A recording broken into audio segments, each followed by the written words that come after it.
From our point of view, it was pleasing that the tries and the opportunities that we created, we converted and we took scores, and we were pretty ruthless, which we were pleased about in the first half. I think you look at the second half of the game, I think the most disappointing thing was how, I suppose, that sort of Harlem Globetrotters effect became contagious around the team, and we got a bit too loose.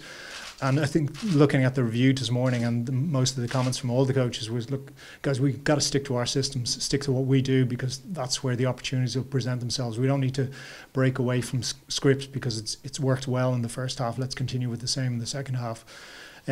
Disappointing, I suppose, to concede those 2 tries in the second half, and it led from our own errors, our own mistakes, which was, I suppose, one thing that we have to recognise and work on, and also a couple opportunities where we didn't exit properly, I suppose, from kickoffs and stuff like that. So we allowed Glasgow to exert pressure on us and needlessly give them entry into pretty much into our 22. So they were, I suppose, the key ones coming out of the review.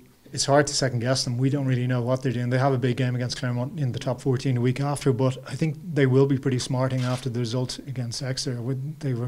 They got comprehensively beaten. So I think back at home, they're a proud club, and we saw last year when we went down there in round 2 that they're a tough side to play at home. They haven't lost in the top 14 this year. Exeter just about got over the line in Europe against them. So we know it's going to be a really tough ask and tough test. But we know from our perspective we got to look after our own game. I think if you look at last year's game, it was 22-16. Issa's last minute try and conversion got us that crucial losing bonus point.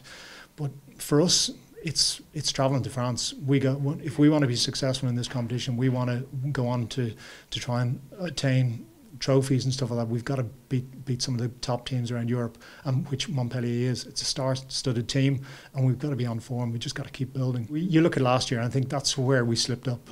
We didn't get a couple of losing bonus points in a couple of the matches, which ended up came back to bite us in the end. Obviously getting the home quarter final against Wasp, but then obviously having to go on the road to Clermont was a huge ask last year. So we recognise that fact and we know it's important, but ultimately we want to go out and we want to win. We want to make sure that we continue building the sort of the performances and the sort of energy that's around Leinster at the moment.